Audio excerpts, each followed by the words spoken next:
History happened everywhere. Out of office. A random place, a random time, and a topic pulled from the hat. The challenge? Find the fascinating, uncover the unexpected, and share the stories. You're listening to...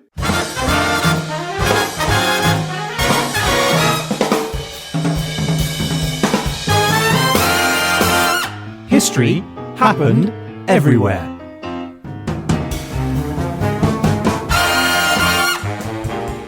Hello, my name is Pete Goddard and I'm here in the HHE studio with the Anna to my King of Siam. It's Mr. Ryan Weir. Getting to know you, getting to know all about you. Yeah, that's me. That's you, Ryan. Now, Ryan and I are away right now. We are enjoying ourselves in ways you can only do in international waters right now. But we didn't want you to go without your dose of history happened everywhere. So we've made you this special, short but sweet, out of office episode. So, Ryan, what are we going to talk about today? You're absolutely right, Peter. We have dersolated in advance and we have been given the unenviable challenge of traditions and folklore in Thailand during 1910 to 1920. So we're going to go and meet the controversial king who decided that Thai traditions needed to change. And we're going to meet the self-taught folklorist who saved traditional Thai stories from ever being forgotten.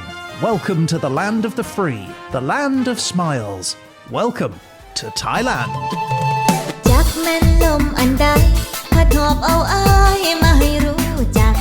Well, that's good stuff, Ryan. I'm very much looking forward to learning. Now, we're splitting duties on this episode today, and you're going to orient us, I believe. So why don't you tell us where we are? Yeah, I sure will. And I'm going to start with the name. So officially, it's called the Kingdom of Thailand. But in Thai, it's known as Prathet Thai, meaning land of the free. Thailand is located in the heart of Southeast Asia, which means if you're looking at a map, you're going to want to find China, head south until you find Thailand, which is sort of nestled in a big group hug with Myanmar, Laos and Cambodia. At around 513,000 square kilometres, or 198,000 square miles, Thailand is approximately 0.93 times the size of France. So very almost to France. Ah, I thought you were going to say 0.93% and I was going to be blown away, but no, that actually makes much more sense. But unlike France, it is best known for its tropical beaches, ancient ruins, ornate temples and vibrant street life. Thailand is home to around 69 million people, as well as roughly housing 40 million tourists every year. I've been one of those tourists. Oh, good for you. The official language is Thai, Buddhism is the religion, and the national animal is the elephant. The flag has horizontal stripes of red, white and blue, and I'm going to imagine you want to hear the national anthem, Pete. Sure do, right?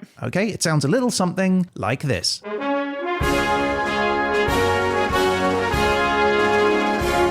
Oh, it's bold, isn't it? Yeah, it's martial. Yeah. Now, this song is known as Fleng Chat Thai, which means National Anthem of Thailand. That makes sense. There you go. That's the national anthem. No, that was. I'll call that classic anthem. I liked it. I think it was good. Thailand facts! Go ahead. Okay, so question for you, Pete. You've been there, but tell me, what is Thailand's capital city called? Is it Bangkok? It is indeed Bangkok, but you might also call it Bang Mukok, which is where it comes from. The Thai words Bang, meaning a village on the bank of a river, and Mukok, which is a type of tree that produces like a yellow plum-like fruit. That is devastatingly apposite. I should say no more. But here's the thing, Pete. If you're Thai, you probably don't call it Bangkok or Bangkok. You probably call it Krung Thep Mahonakon. That is normally what I call it, funnily enough. Which means City of Angels. Oh, really? Yeah, but it doesn't stop there. The full ceremonial name for Bangkok is Krung Thep Mahonakon Amonratanakosin Mahintorayotuya Mahadilokpop Nopfarat Ratchatani Burirom Udom Ratchanawet Mahasathan Amonpithan Awiton Sithat Saka Thatia Witsanukamprasit. I feel like the Guild of Road Sign Makers had something to do with calling it that. They get paid by the letter. It is literally one of the longest place names in the world. And what does it mean? Is it something like, what a lovely place where I bang my cock on by the riverbank? I don't know, but I'm going to go with that. That sounds great.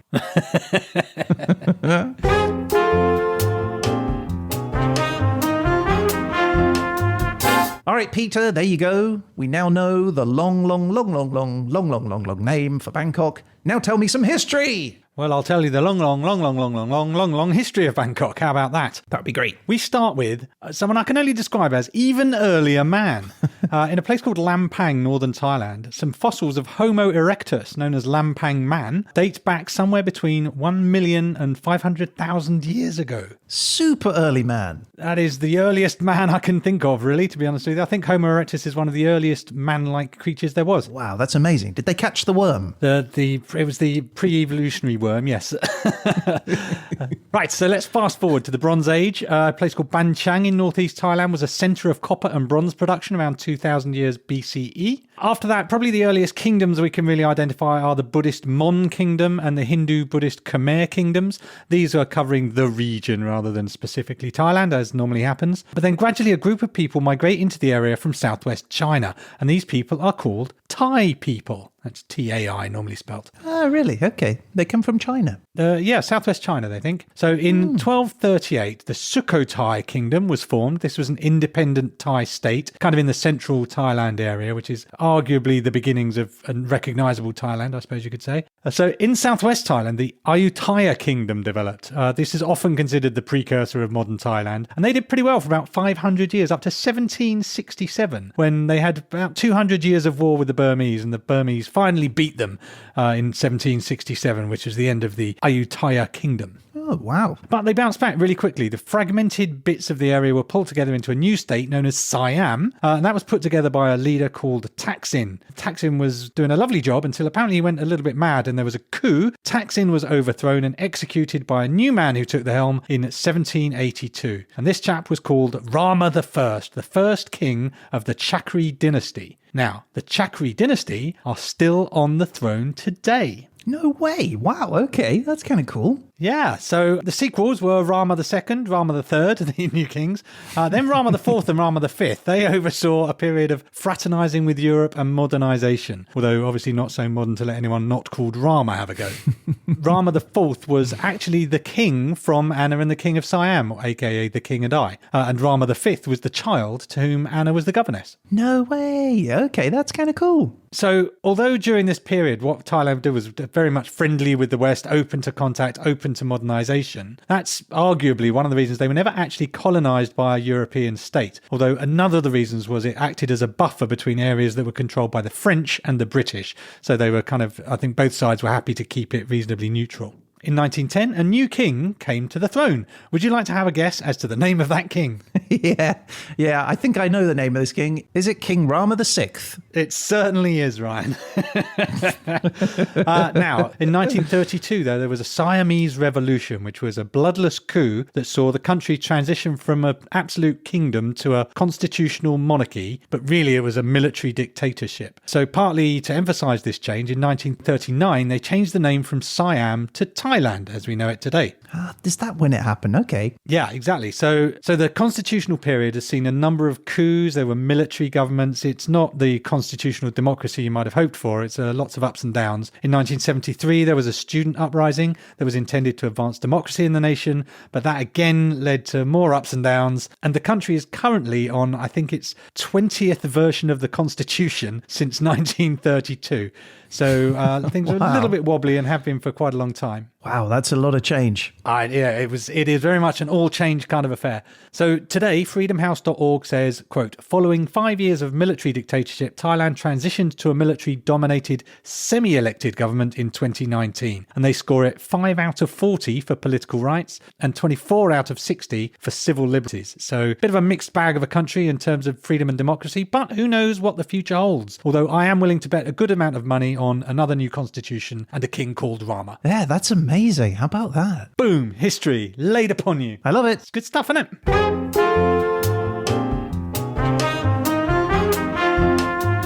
So that's history, Ryan. Why don't you introduce the topics for today? Okay, so the topic, Pete, is tradition and folklore, but we're going to split that into 2 parts, right? I'm going to take tradition. And I'm going to take folklore. So, okay, let's talk about tradition. What is a tradition? Well, traditions are deep-rooted practices, customs, beliefs, rituals, things that have been passed down through generations of people. They can be mundane, things like not resting your elbow on the table while you're eating, or they can be festive, like exchanging gifts during Christmas or other special occasions. Some traditions could be distinct to a specific culture, while others might be universally recognized, like lighting candles on a birthday cake. Ooh. Pretty much everyone would recognize that tradition. I do. Yeah, especially when you've got as many candles as you've got, Pete. Fire hazard.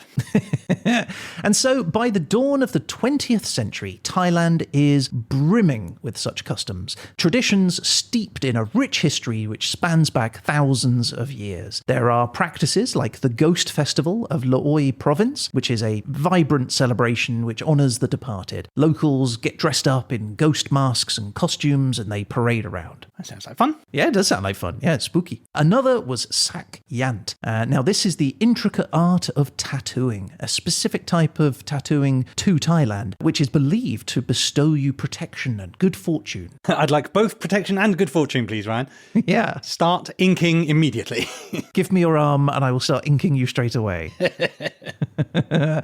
But yes, even in death in Thailand, tradition held sway. They had things called water funerals, which is like a ritual where the deceased is set afloat on a raft and then set adrift to wander down the river towards their final journey. That's how I'd like to go, just drift off. Unless you lived in the village further down the river, and you just keep getting these dead bodies washing up. Corpse coming through.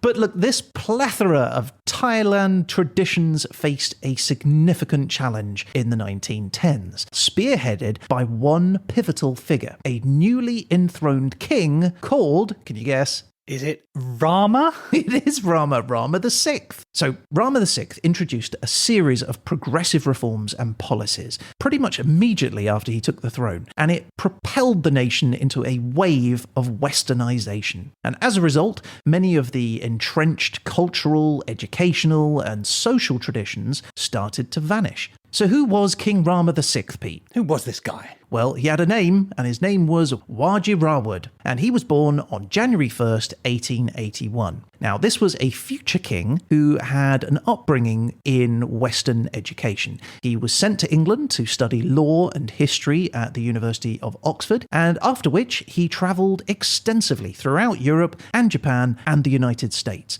Now, all of this travel and all of his education in England exposed him to a culture that he wasn't familiar with, right? He didn't grow up in a Western culture, so this was all new to him and fascinating. And upon returning to Siam in 1903, he only had 7 short years to wait until he ascended the throne in October of 1910. Now, as the new ruler, he promptly marked his reign with some bold and sweeping changes. So, dissatisfied with things like the education system, he introduced compulsory schooling for children aged 7 to 14. Boo! Yeah, you can imagine they were pleased with that. And he also established a university called Chulalongkorn, which is the country's first university, and it's still going to today. The next big change he made was to introduce the Gregorian calendar, which we use in the West, and that replaced the traditional Buddhist lunar calendar. So a big change there. People were like, what year am I? What day is it? How old am I now? Am I younger? Have I got younger? That's all I need to know.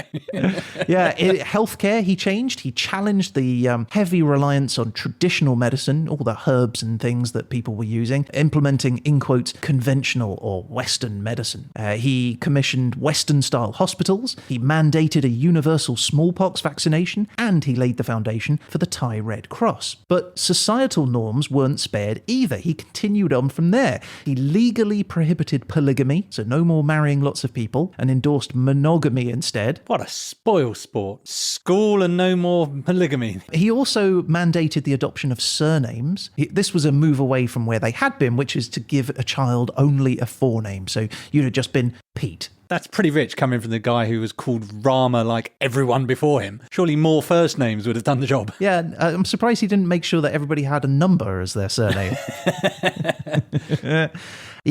Fashion, the arts, they all fell under his reformist gaze too. He insisted that Western-style clothing become the norm. That meant men wearing suits, women sporting long skirts, and wearing fringed haircuts. I'm okay with the fringed haircuts. That's an acceptable reform. Could have been worse, couldn't it? Could have been like mullets or something.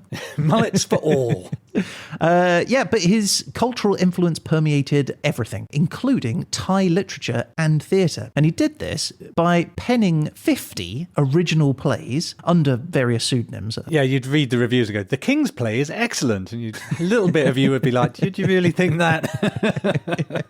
But yeah, aside from his own plays, he also adapted 100 plays from English and French dramatists, including much of Shakespeare's folio. Guy didn't hang about, did he? He was writing all the time by the sounds of it. However, not all of his reforms found favour. In fact, this relentless altering of traditions incited a frustration and an alienation among the people. His reforms were perceived as undermining the traditional society, particularly when he legislated changes to gambling houses and opium dens. Oh man, not my opium. I get very agitated if I don't have my opium. Yeah, you're not going to want to ban that overnight, are you? So you've got to ease that one out, surely. Yeah, but in fact, his policies were so contentious that in 1912, some military and navy officers got together and they planned a revolt. It was unsuccessful, and the attempted coup did result in them having long prison sentences, but it did show the king the depth of the discontent. But you can't deny the 1910s became a defining decade for Thailand, and it made a profound shift in the way that its traditional landscape changed. And all of that is due to the vigorous and rather controversial efforts of King Rama VI. Well, you had that right. Vigorous is the word. This guy was prodigious. Prodigious indeed. My goodness, to have half that effort. He really had some ideas when he came to the throne, didn't he? He'd given it a lot of thought. Well, I'm excited to hear that, Ryan, because I'm going to tell you a tale after the break of someone who's almost the opposite of this guy. Oh, I like the idea of hearing about the opposite. Someone who installs old traditions? Nearly. Let's find out.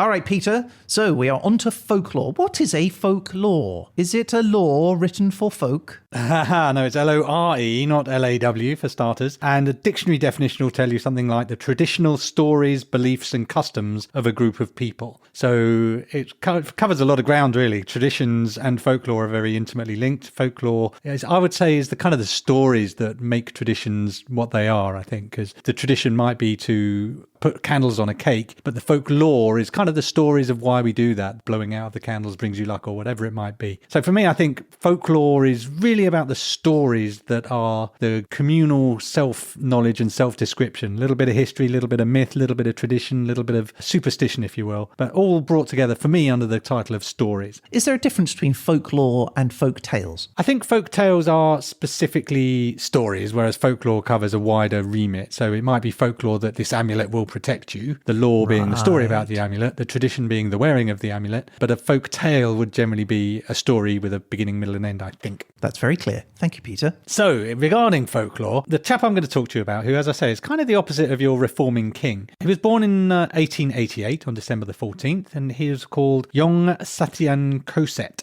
But everyone and everything in Thailand has many names, I think we've discovered.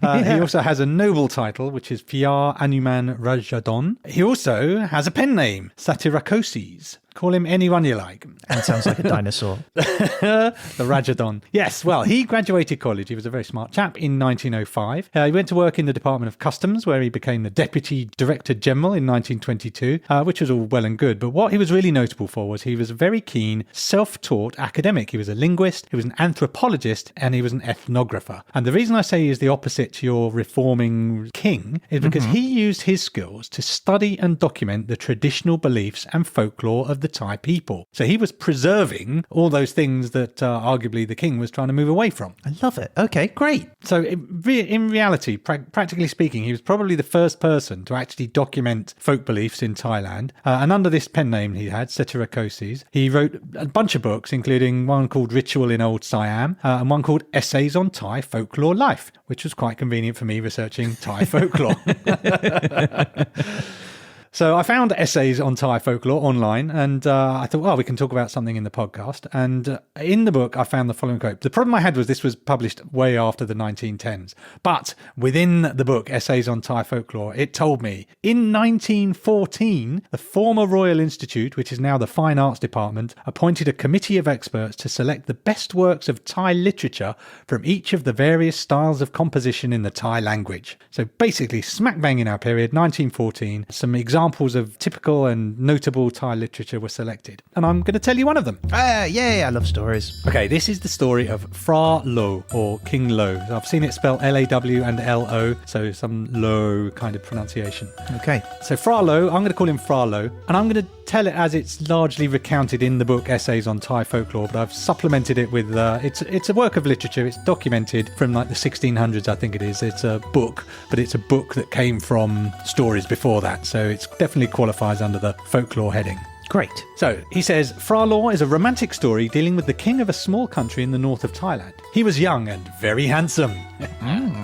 So, apparently, songs and tales of Phra Lo's fantastic jawline and big soulful eyes reached the ears of two princesses in a neighbouring kingdom called Song. Nice. The two princesses both fall in love with the man, or at least the way the man's very effective PR operation is describing him. Now, the problem is, Phra Lo's father had killed one of the earlier kings of the neighbouring country of Song, who was in power before the princess's father. So not the princess's father, but it didn't say grandfather, but the king who was before the princess's father. So that left a widow in the kingdom of Song who was pretty annoyed and not massively keen on Phra Lo, but the princesses seemed fine with it. So they decide to use some magic to lure Phra Lo into their country. So they enlist the help of Ku Chao, who's described in Rajadon's book as the genie of the forest, but elsewhere I've seen him called a rishi, which is kind of an enlightened spirit in the form of a were-tiger. A were-tiger? A were-tiger. So whatever this rishi were-tiger genie might be, he casts his spell and Phra Lo feels a strange and urgent need to visit the neighbouring kingdom.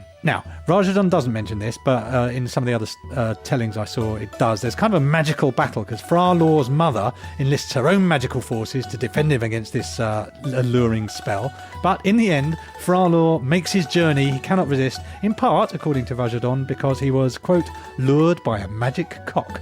I'm sorry, what? It's a quote, lured by a magic cock. I'm imagining a cockerel. I'm sincerely hoping it's a magic cockerel.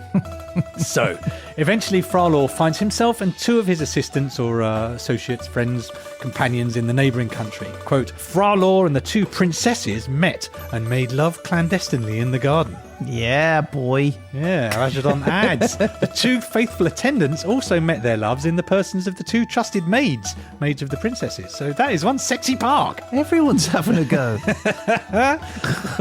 Now, tragically, the woman whose husband was killed, the widow, by Phra Lo's father, finds out about these antics and she sees a chance for her revenge. She sends a bunch of soldiers to murder Phra Lo. No! A great battle begins, but Lo does not have to fight alone. By his side are the two princesses, loyal to the last. The fight is heroic, but sadly, inevitably, Phra Lo and the princesses are all killed.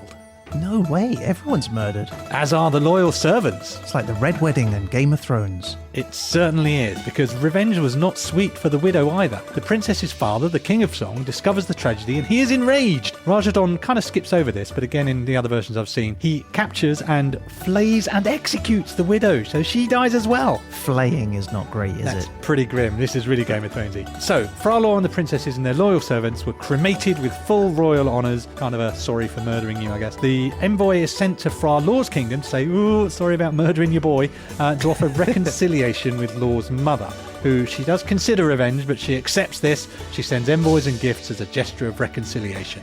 Thus, the two neighbouring kingdoms come to be allies, a sign of hope birthed from the ashes of tragedy. Wow. Everyone who wasn't already dead lived happily ever after. Yeah, and even those that died, they had a pretty good moment before they died. Yeah, it was a pretty grim time for all concerned. But yeah, that is the story of Phra Lo. And that comes from Essays on Thai Folklore from our man Rajadon. And he himself has quite a good ending because he is well known. He's got a Wikipedia entry, which is the sign of success as far as I'm concerned. And UNESCO staged a commemoration of the man and his work on the centenary of his birth in 1988. Ah, good old Rajadon. So there you have it, a little tidbit on folklore in the 1910s. I like that because I can imagine, as King Rama VI is instituting all of these big changes, you can imagine a number of people running around trying to retain as much as possible before that gets removed as well. Yeah, that was quite a nice battle. I had no idea you were going to bring that king stuff. So that was really a nice little two-part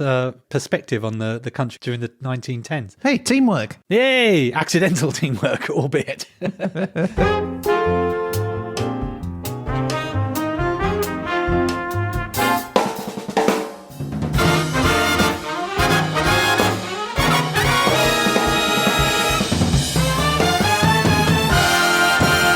Okay, we have come to the end of the journey, Peter, and there is no desolation this week. No, this isn't out of office. But we will return with a full episode very shortly, everyone. So hang on in there for communism in Antarctica during the Triassic, heading your way soon. But in the meantime, if you'd like to get in touch about any of the things that we've talked about on the show, or just to say hello, you can totally do that by reaching out to us through our website at hhepodcast.com or by email at peteandryan@hhepodcast.com. That's right, we'd love to hear from you, and you never know, you might end up featured on a future show. That's right, and if you're on Instagram, Facebook or Twitter, you can find us at HHE Podcast. Yeah, subscribe to those. You'll get an alert every time we post extra content, pictures, facts we didn't use, photos from the show, and anything else we can think of. That's right. But we'll be back again soon with The Verdict. But until then, a huge thanks to you, Peter. Thank you, Ryan. And that's it. I guess all that's left to say now is... You've been listening to...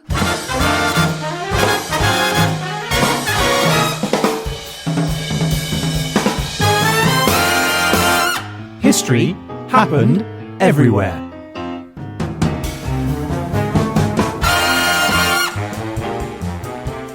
So no sketches at all for this one? Let's assume not, and if we get one, brilliant.